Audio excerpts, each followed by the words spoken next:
મોક્ષ સુધીની છે. આપણું fix and final resting place જો કોઈ હોય, આઈધર ઇન નિગોદ ઓર ઇન મોક્ષ છે. પણ જ્યાં સુધી આપણે મોક્ષની અંદર ગયા નથી ત્યાં સુધીનો અત્યારે 25 વર્ષે હું મુંબઈ આવ્યો અને મુંબઈની જાણે આખી શકલ ફરી ગઈ. 2 BHK વાળા હોય એને 3માં જવાનું મન થાય, 3 વાળાને 4માં જવાનું મન થાય, બોરીવલી વાળાને હવે આગળ મરણ સુધી તો કોઈ કિંમત નથી ને. હવે તો આગળ તમારી માનસિકતા કઈ રીતે ક્રિએટ થાય છે સમજ પડતી નથી.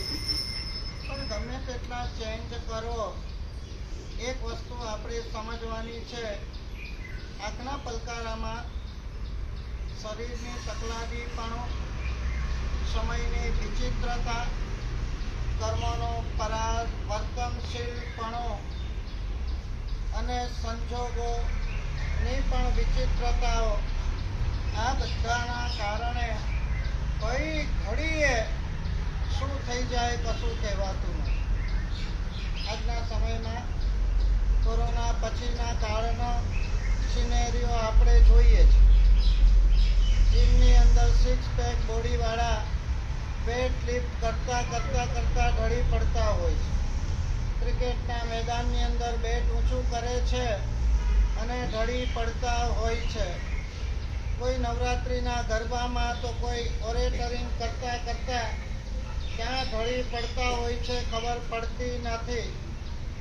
અને એ જ બિલો 40. જ્યારે આપણે આ બધું આપણી આંખ સામે જોઈએ પણ પરિણામ એટલા તીખા થઈ ગયા છે ને કે આપણે ત્યારે પણ એમ માની લઈએ એમનું થયું ને આપણું કંઈ નથી થવાનું. આપણને આપણા પુણ્ય ઉપર મદાર છે, આપણને આપણા પુણ્ય ઉપર ભરોસો છે અને હજી પણ સુખની એટલી બધી ખતરનાક લાલસાઓ છે. કઈ રીતે મુંબઈમાં રહો છો એ સમજ જ નથી પડતી. હું તો આ મુંબઈમાં આવ્યો ને આમ ગભરામણ થાય છે. ક્યાંય હાલવાની જગ્યા નહીં, ભીડભાડનો પાર નહીં. હમણાં મારા એક સંસારી દોસ્ત હતો, ફોન જઈને હતો, દાદર રહેતો તો, મળવા આવવું હતું રાતે. એના ઘરથી 8 મિનિટનો રસ્તો દાદર સ્ટેશનનો હતો. મને કે રિક્ષામાં બેઠો, 2-3 મિનિટ રિક્ષા ચાલી, પછી ચાલે જ નહીં. 10 મિનિટ ઊભી રહી ટ્રાફિકમાં રાતે 8 વાગે. કે રિક્ષામાંથી ઉતરીને ચાલીને આવ્યો સ્ટેશન. આવી હાડમારી વાળી પરિસ્થિતિની અંદર પણ હજી આપણને અંદર બસ રૂપિયા મેળવી લઉં, બસ સુખ ભોગવી લઉં અને બસ મોજ મજા કરી લઉં.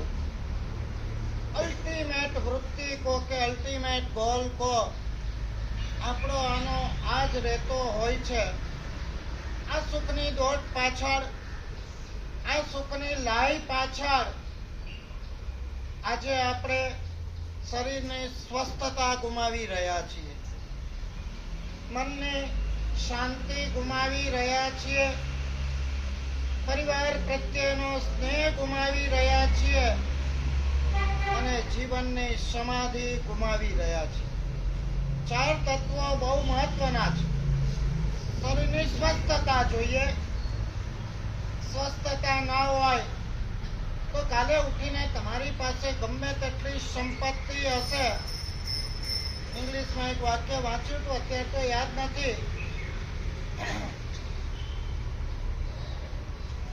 Health is better than wealth.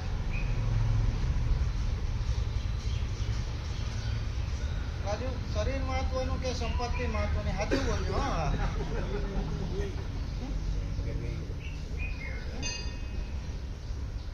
and death is better than disgrace. સંપત્તિ કરતા મહત્વની છે શરીર અને શરીર કરતા મહત્વની છે આપણી શાન, ઇજ્જત અને આબરૂ.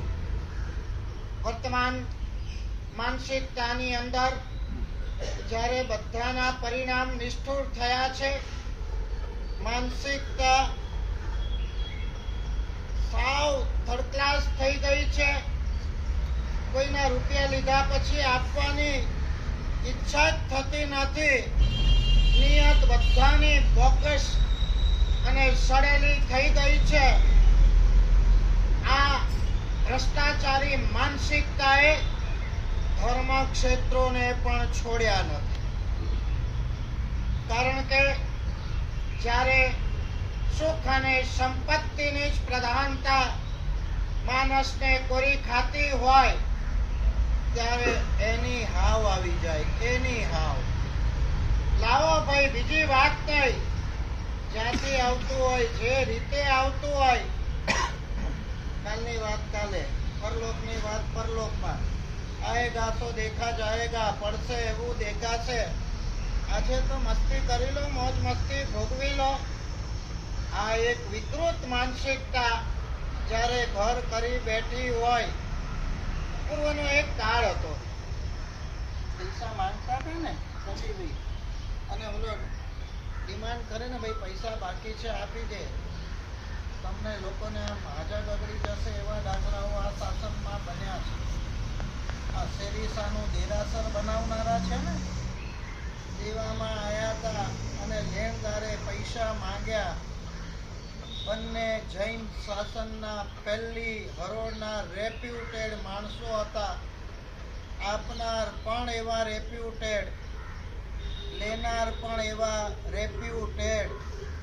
શેરીશાની અંદર આજે જઈએ અને એના અણુ પરમાણુની અનુભૂતિ કરીએ.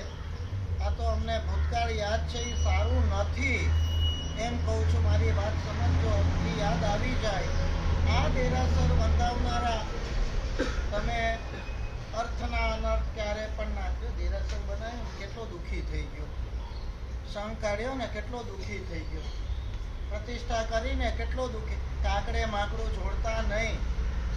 ઉલટું એમ વિચારજો, સુકૃતમાં લાગી ગયું એટલું બચી ગયું. હા, નહીં તો નસીબનું પાનું ફર્યું હતું ને, ત્યારે જે હોય એ બધા સુપડા સાપ એક સાથે થઈ જવાના હતા.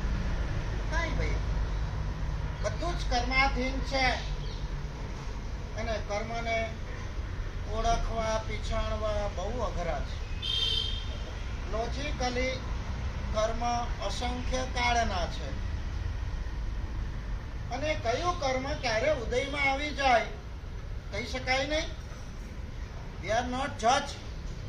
આપણે કઈ જજ છે કે આપણે બધું જજમેન્ટ આપી દઈએ, આમ છે તેમ છે, ફલાણું છે ઢેકણું છે, આણે આમ કર્યું એટલે આમ થયું. Who are you?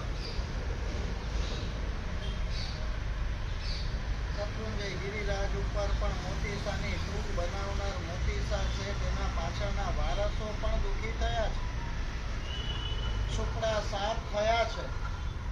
પણ સંપત્તિ હતી નહોતી, આવી ગઈ, એટલું મહત્વ નતું.